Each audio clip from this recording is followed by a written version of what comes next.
I am Joshua K. Sabra, Esquire, and he is Dr. Miles Salisbury. And you are listening to the Miles Ahead podcast, where we share tactics, techniques, and protocol to improve your physical, mental, and spiritual health while you walk the path of the warrior. Stay tuned. In this episode, Dr. Miles Salisbury and I discuss the types of students that we teach in different categories and contexts. You'll figure out what type of student you are, and most importantly, how to change your mindset and your motivation so that you can learn faster, quicker to bring forth the warrior within.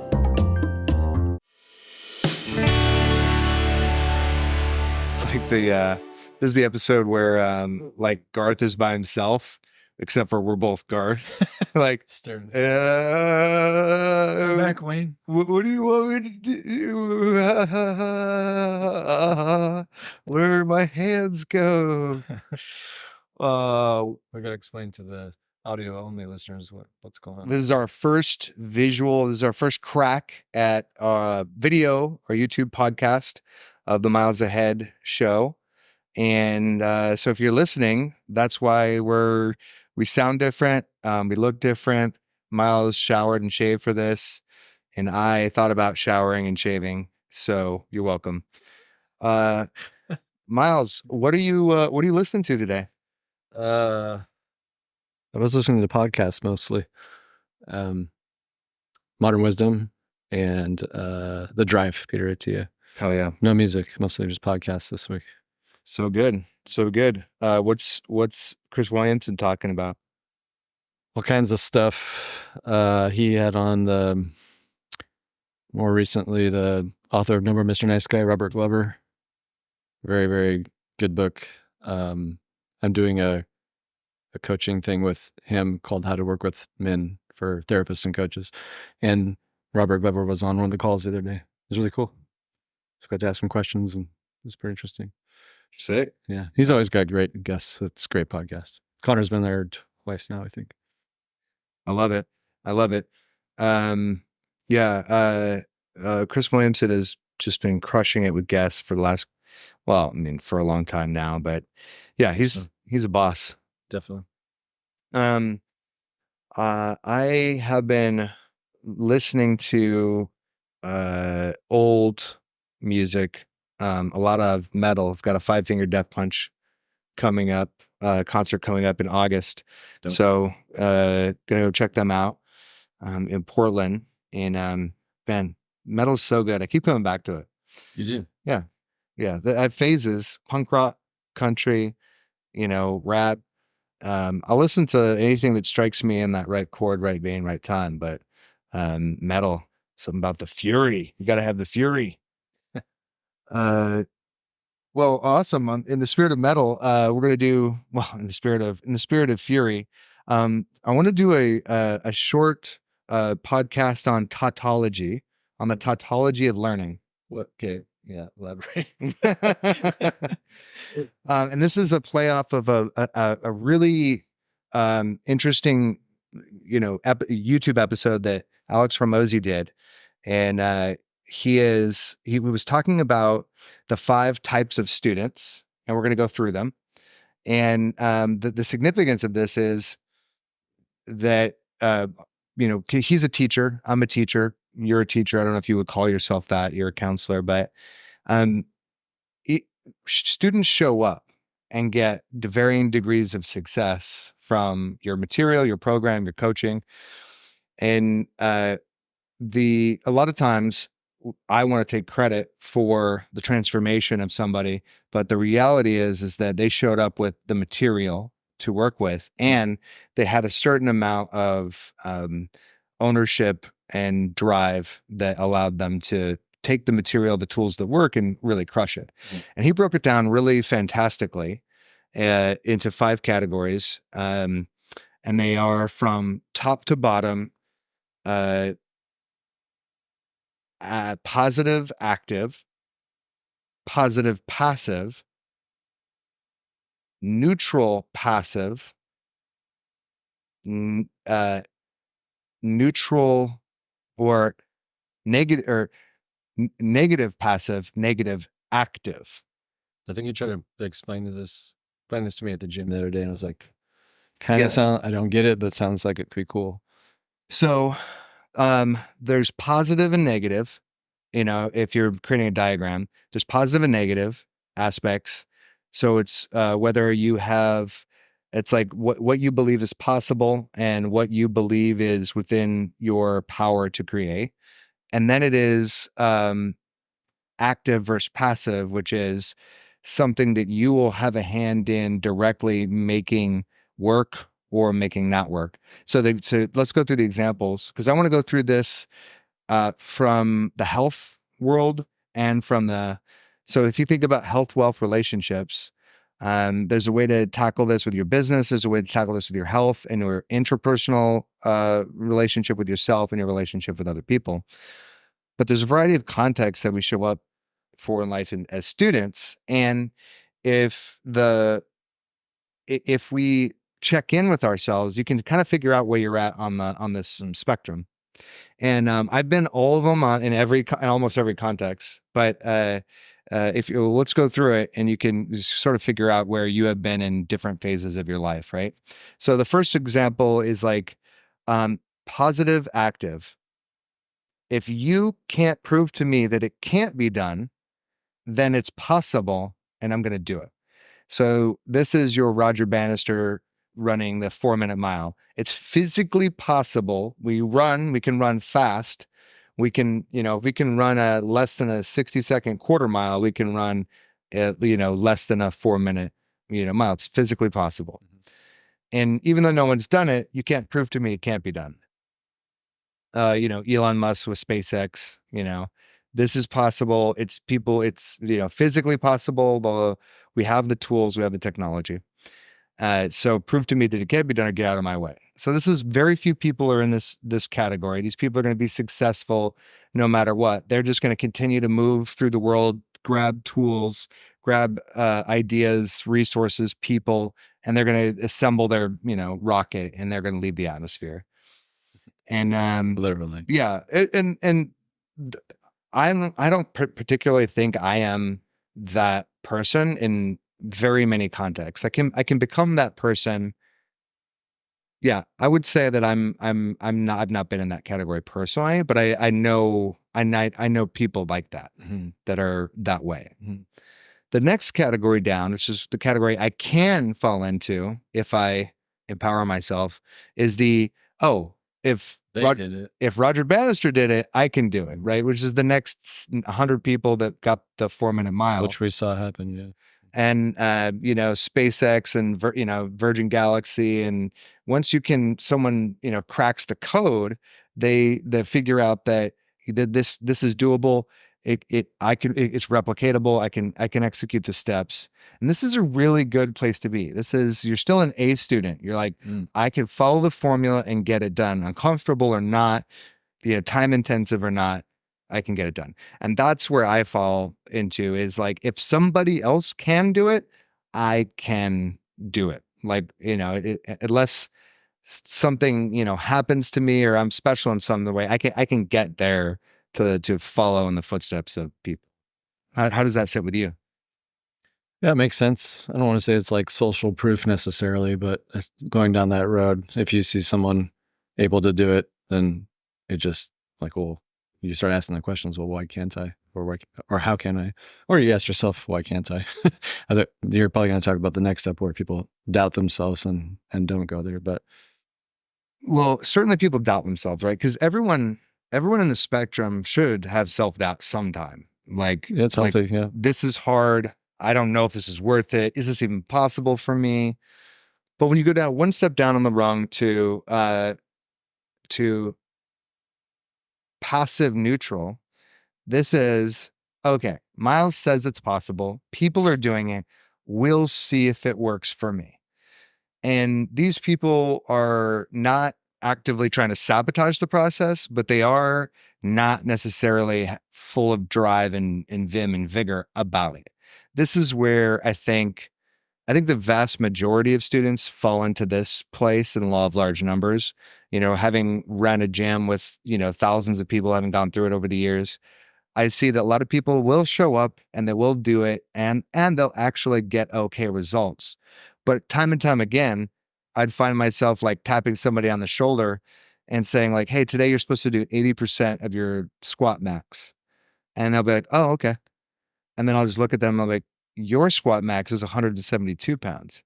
And they're like, "Oh yeah. So you need to add 15 pounds to the bar." Oh, okay. And they'll do it and they'll continue to progress and, whatever, but it's not they don't have the traction. And maybe they don't care about their squat particularly, but just using that as an example of they have the potential, they will show up, but they're not necessarily clawing for progress, right? They're not trying to, avoid the work either. They're just not necessarily, It's kind of floating. they're just not hungry and driven, right? Or they have different metrics for success. That is another way to put it. And then one more tier down, this is okay. So I think if most people are a vast majority of people that struggle in life are going to be in the bottom two. Here's I call it passive negative, which is, I'll do it. I don't think it's going to work, but I'll do it. And this person they don't believe that they're going to get the results. They don't think that there's anything magical or special about them that is the reason why, but they just don't think it's going to work. And so this person will execute and they will really want it to not work so that they can be right and so they can stop having to try. Yeah. And is that trying to learn helplessness at all?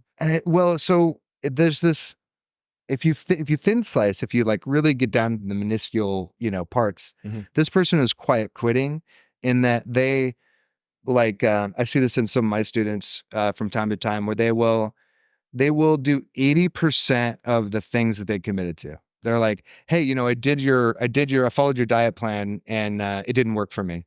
And then I'll pull up their food journal and about 60% of it is finished. And I'll be like, "Well, I don't know what you did." Like, how would we know where to begin? Like, this wasn't executed to the degree that it needs to even be evaluated, right? You'll be a D student at that Can't point. even evaluate it. You're not doing nothing, but you're not actually, you're getting the most friction because you're doing things, but you're not doing enough to help. You're also not actually quitting and just getting all your time and energy back. Weird place to be.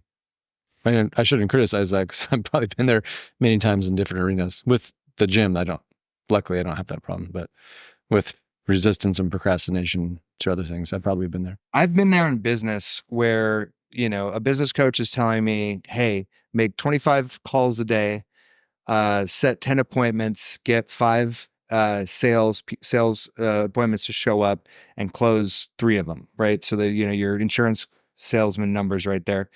And I've, in my mind, I'm like, I don't even know if that's possible, let alone if that would work, even if I could execute it.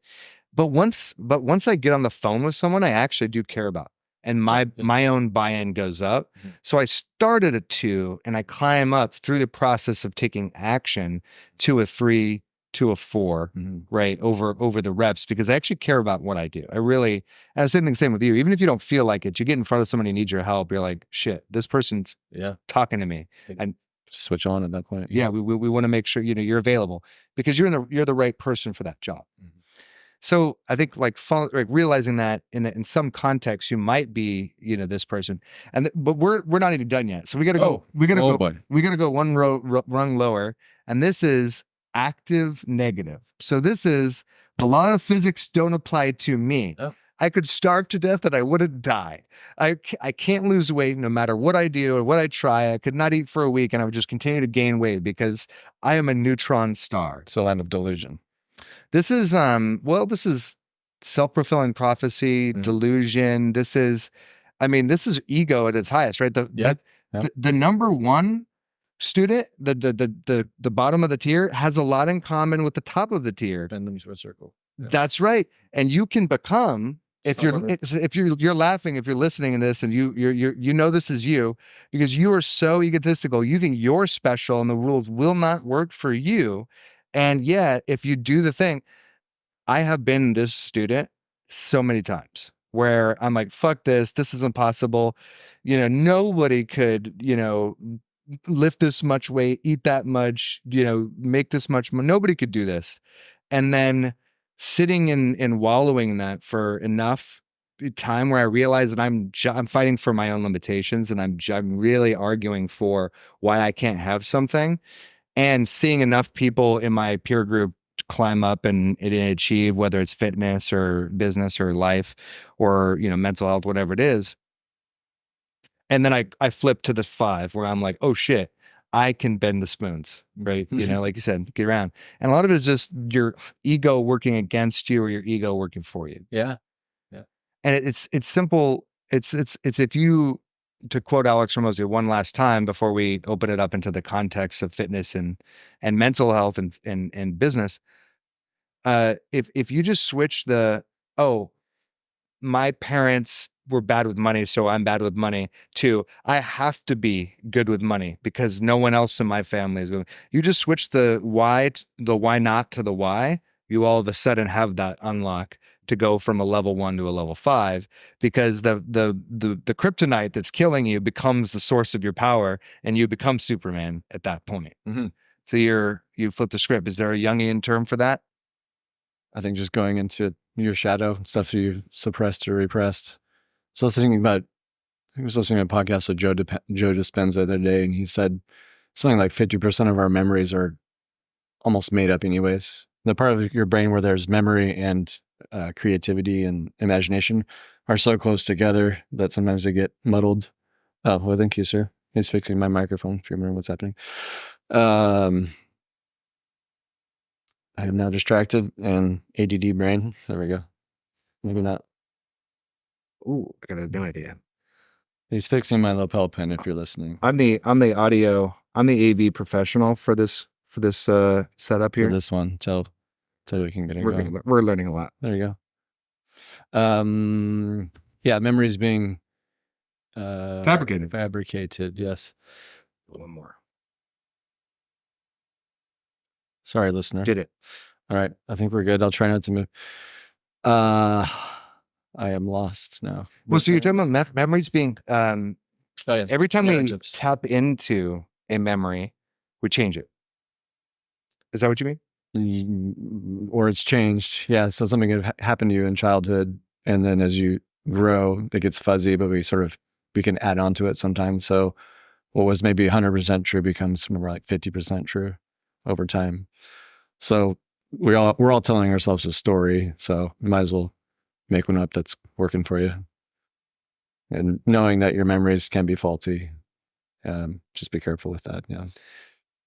Well, yeah, my memory is so suspect. My friends and I have gone through this where we'll sit for like an hour and go over our, shared trauma history, but our dates and times are way off. Like we have and the next weekend, dude, that was 4 years before.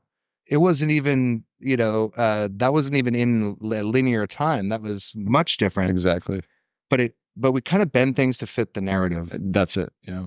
The narrative is, yeah, that's what I should be careful with. And it can work for you. Yeah. Yeah. If you're, I like that idea. I personally really like the idea of going back and altering memories on purpose to fit a more empowering narrative. For me and for my, for my family and, make a new meaning out of it. Make a new meaning out of it. Specifically, I think I like to tell stories in very forgiving light for other people, and myself too. I want to be generous with myself. I think, but also I think we all want to tell stories that make us look good. But specifically, telling stories that where one could interpret it in a negative way, choose to interpret it in a positive way for you and for the people in around you. I find that does does a world of good for my own mental health, and it kind of kills the resentment that I had for or had had for people in my life. Mm-hmm. Probably helps kill some shame too, or bring it more to the light so it dies down a little bit. 100%. Stuff like bring stuff out the shadows. Bring stuff out the shadows, right? It's exactly right. Well, so with this tautology of learning about Tautology. I learned that word, so obviously I'm trying to spell it. Tautology. Fascinating. Like Yeah. to be taught, like the rope is taut, or to be taught, like to be like to teach. I would have to T-A-U-G-H-T or T-A-U-T? T-A-U-T. No. Like to be like taut rope. Well, actually, it might be like Teutonic Knight. It might be T-E-U. Teutonic. Oh, interesting. Tautology. We're going to look this up later. This is taking me weird places in my mind. Yeah. Well, it's like pedagogy is your teaching style. Tautology is what the student's showing up with. No, tautology is like a breaking down of spectrums and things. You know what? I don't know what tautology means anymore, but let's stick with this framework for identifying where a student is at. It's got a name. We'll just roll with it. So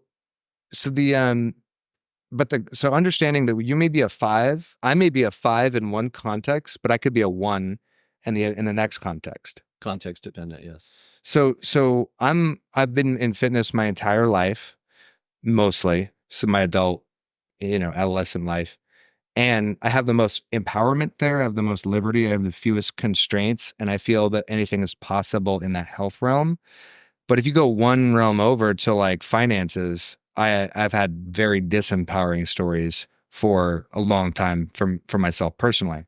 So I can feel very confident in one and then very, not infantile, but I'm working on it, right? In the other ones. And so, you may be really sophisticated in your career and have a very limited ability to have crucial conversations or emotional conversations about anything or some things. And I think people are surprised at I know I can be surprised at the level of support that I need when I'm going from an area of high empowerment to lower empowerment. So, but you probably work with people all the time, right? Because you're probably working with people who have, I mean, they're able to seek you out and find therapists. Mm-hmm. So they clearly have some agency and competency in life, and hopefully some level of career success. Mm-hmm. And at the same time, probably an atrophied level of self-talk or relationship with themselves. Yep. So what do you I have so many questions, but in light of this, one of the things that strikes me is like, what is it about our nervous system or our biology that allows us to be really confident in one area of life and have much less confidence or competence in another area? Probably perception and in the environment and context we're talking about. As you were talking, I was just thinking about some guys who you're talking about self-confidence. Maybe they're super confident in the work world. You get them in the dating world and they're like really nervous. Like you just had a board meeting where you're the boss. And now you're talking to a female and it's like, you can't even talk. And they grew up with a parent or mom that never like said, I love you, or, helped them grow their self-confidence. And later on, they get into a healthy relationship and they allow themselves to fall in love with somebody who actually says, I love you. And over the years, they go, oh, I actually am lovable. This human has proved day in and day out that I'm lovable. And they start to get more confident because they felt loved for the first time, in that deep way. Not that that person needs to be their mom, but it's sort of replacing that primal, hey, I'm a valuable human and someone shows up for me every day and I show up for them. And now they can sit with any female and it's skin off their nose and just like in a board meeting. So it's like homeopathic therapy or remedy for that. Just rub some arnica in it. No, well, like if you're allergic to onion, then you have like a little bit of essence of onion or something, and you not Oh, like exposure therapy. exposure therapy. Yeah, it's a version of that in a way too. Yeah, healing attachment wounds. This is kind of what I just said is a version of that. I mean, if you allow yourself to be affected by someone's intimacy and you give it back and you can tolerate them leaving a little bit over time, you shrink the extremes from anxious to avoidant to somewhere insecure where you can tolerate love and you can tolerate people leaving knowing they'll come back. And if they don't, you'll grieve and get over it. There are other humans in the world. It's not the last person. So that's kind of the goal in that end. Well, you just encapsulated so beautifully the so many things like practice, like It's a practice. Yeah, takes reps, it does. Not a permission to fail. Mm-hmm. So taking risks in a lower state way, like you don't ask the first person that you meet to marry you. Some people do. Yeah, so some people do, like people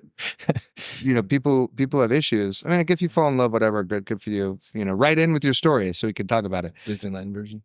But there was an interview with this woman who was like a bombshell. It's like Quentin Tarantino's mom or something, who like was proposed to many times on a first date. Oh, well, yeah, of course. Like if you're name drop. Yeah. Well, no, like or not even her mom, his mom was like NFL players would like take her out on dates, and she was very attractive, so attractive that they would try to become friends with him as like a way in. Oh boy, yeah. Some therapy and waiting right there. Sure, but if you're somebody who's like that and you're post all the time, you have a different set of problems. Yes.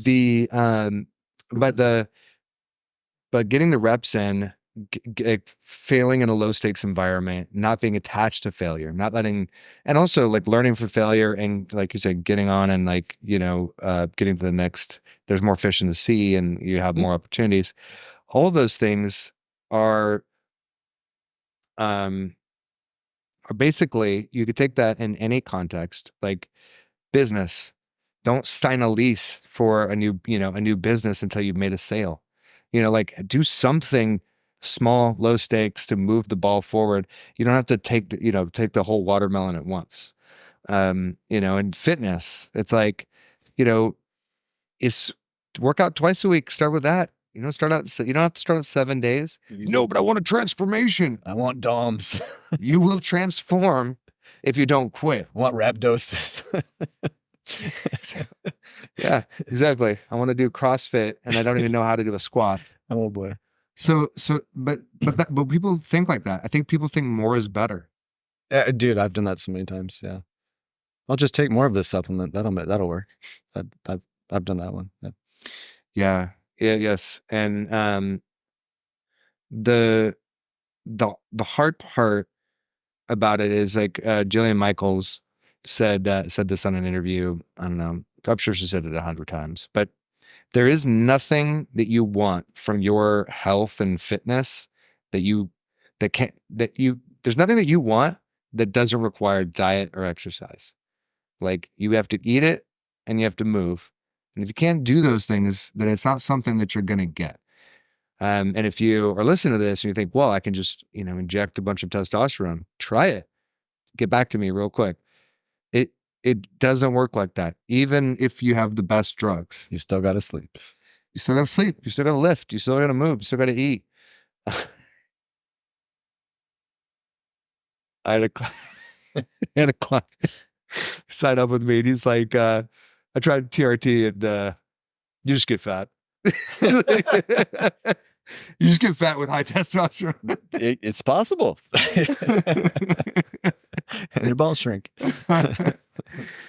But the point of this episode of this podcast is to identify where you're at on the spectrum. Because if you know that you are negotiating out of the work, if you're saying, I don't think this is going to work, even not explicitly, but implicitly with the level of presence and motivation you have in the work that you're doing, it doesn't mean that you're in the wrong place or that it's the wrong time. It just means that you have to increase your buy-in and rebuild your belief. And that is done by you and you only. So you can have the best teacher in the world. Hell, you can have the worst teacher in the world and still get great results if you if you believe in what you're doing is possible, what you want to achieve is possible, and that you are willing to do what it takes. If you're at that place, we'll do whatever it takes, and you know that it's possible, then you'll go from whatever you're at to a 4 or 5. You must have got a lot of resistance out of the way to be able to do that, to be at the 5. I'm just imagining a lot of people want these things, but then all the excuses, resistance, fear, weird beliefs, prior traumas, all just smack them in the face on the way to trying to get to that point. Well, um, to be at a 5, you have to know simpler truths to a greater degree of confidence. So, like, the reason why Elon Musk takes on the old Elon Musk, I don't know him today, but you watch him over 25 years, and he's so certain because he understands how rockets work. I don't, right? And people like to say things are complicated.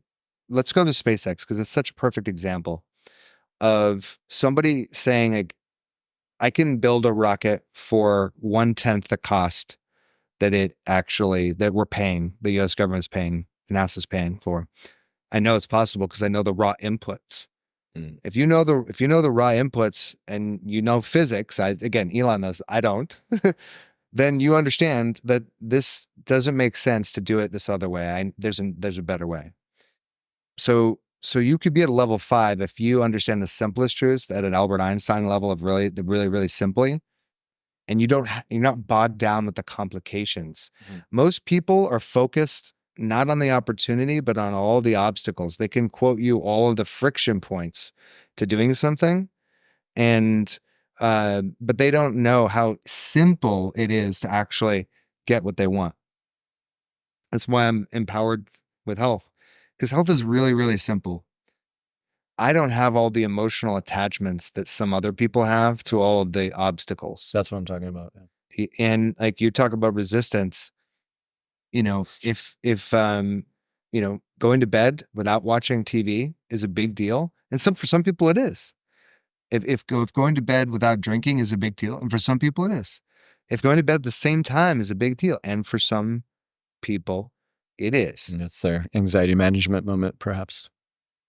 Yes, their night revenge. Exactly.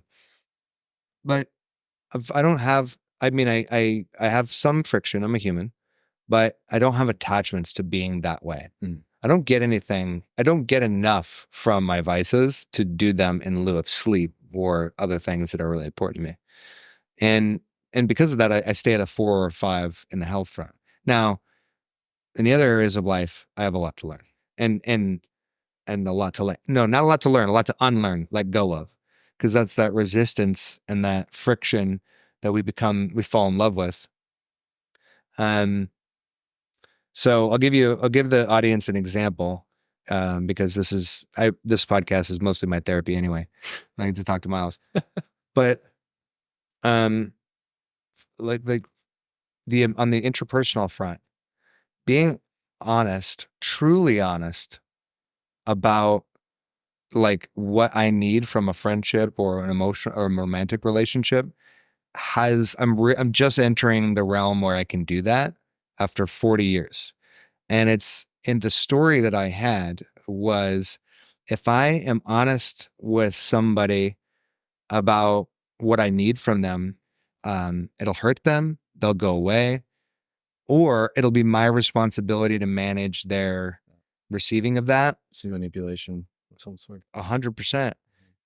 So there was so much attached to that I wouldn't even enter into those conversations. Too risky, unsafe. Yeah. That's right. Perceivably so. So only recently do I have the reps and the practice where I can do that. And then shout out to my girlfriend for being super consistent and safe and loving and patient while I go through that process. That's huge. Yeah. Those reps add up to big things, just like the gym. That's right. And so back to the fitness analogy, because you do it there. If you're a 1 and transforming your body and putting on muscle and, getting back into your skinny jeans is too big of a, can you go to the gym twice a week? Could you go for a walk every day? What's like something that's so small that you feel it does not threatening? Because Yeah. that, Safe. yes, that's the key. And what we do when I'm in that zone of feeling not very empowered, I think, 2 times a week isn't enough to matter. Mm. Well, it's a lot more than zero. Yeah. And I'm working with a woman who works out once a week, and we're getting her to 2. That's double. That's 100% improvement. So huge increments. So these small changes might not seem like heroic efforts, but it doesn't take heroic efforts. It takes heroic consistency. Those are like compound interest in a way. Yeah. It just creeps up and all of a sudden you're like, oh shit. It's It's exactly right. supercharged me over time. Mm-hmm. It's exactly right. The compounding interest, I use it all the time with days of exercise and also days on diet.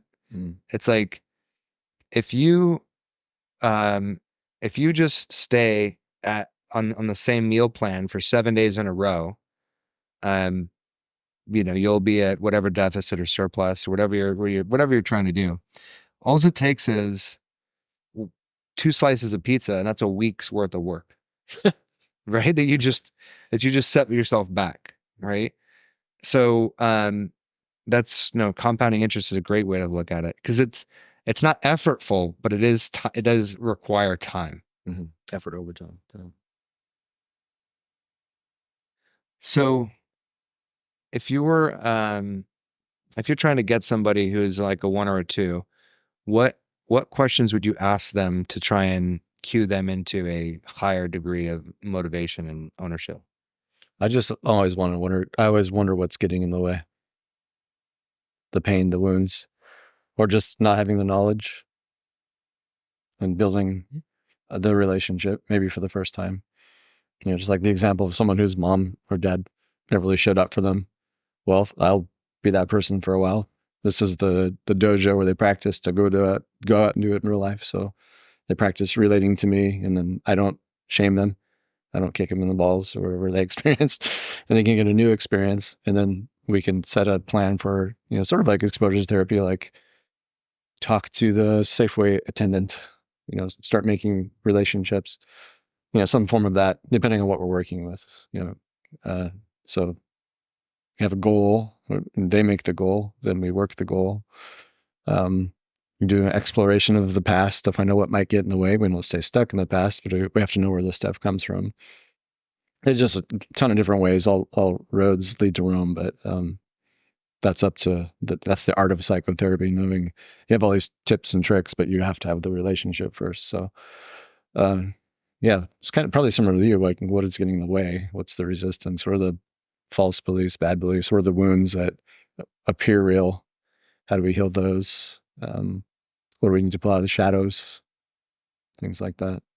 It's a long, it can be a long process. Sometimes it's quick for some people. It just depends on where they're at in their phase of life and what they've gone through and what they show up with. So, and then if you do group therapy, it's even more powerful. If you do like a retreat therapy, it's even more powerful. So we do all these things. Experiential. And that brings us back to the beginning of the conversation, because all this episode is really about learning and the student. And my definition of learning is changing behavior, changing the way that you engage with the world or yourself. And what you just said is the more you can make it experiential, like physically going somewhere, being around people, immersing in the material. That's where change happens. Books are great. I read a lot of books. Miles reads too many books, but that's the start. The book without doing the exercises is you just throw that book in the fire. Well, that was interesting, and my life doesn't change. Exactly. The insight. I got a quote from, oh gosh, I can't remember his name, but I think it was from the Man Talks podcast. Enlightenment is not a peaceful process. Dude, it's violent. Enlightenment is the destruction of the pillars of your reality, because ego actually changes your perspective. Mm-hmm. Ego does not like it. In that way, learning changes us. And because we change, we perceive the world as to be different than the way it was before. Mm-hmm. Reality testing. So if you want to change the world, change yourself. Change yourself. There's that Buddhist parable. I can't remember where it goes, but he's talking about how people are complaining like that all the roads aren't paved with leather. It hurts. And he's like, I'll just put leather on your feet. Oh yeah. If I just put leather on my feet, I don't have to worry about the rest of the fucking roads. It's just genius. Yeah. That's it. Well, I guess someone should invent that, huh? Shoes. Yeah, put shoes on, motherfucker. All right. So this was a good one on Teutonics. Tautology. Well, it's the tautology of a student. So tautology is like when you craft spectrums and tiers for things. That's why Tier Maker has been a really fun tool. People all over YouTube have been using Tier Maker. We'll get Miles up to speed on YouTube. I'm just out of the game with YouTube. Yeah. Well, we're here now. Hello. We can maybe link to a definition of this too if we need to. Oh yeah, absolutely. We'll look it up. We'll both learn something along the way. It's always good to learn. Oh yeah, man. Now put it into action. That's right. Get some enlightenment. Yeah. So are we showing up to these podcasts after the gym in the future in our gym attire? Keeping it real. This is just a one-off where we weren't doing that. Street clothes. Yeah. This is us in our. This is our test run. Professional This attire. is the pilot. This is Seinfeld episode 1. We have to look nice. You might catch us with a hat on or some gym shit because usually we do the podcast right after we work out, but today we do not. I always like looking fresh and clean, so I'm gonna try to be a little bit more put together. So we might have to alter the schedule. Oh no, I mean I don't have to shower. Yeah, no. Just shave in the morning, work out. Okay, I guess maybe shower. None of y'all need to know that. Don't worry about it. We'll just look really good. We will figure this out. All right. If anyone's still listening, we'll see you next week. Great visual episode. See you guys.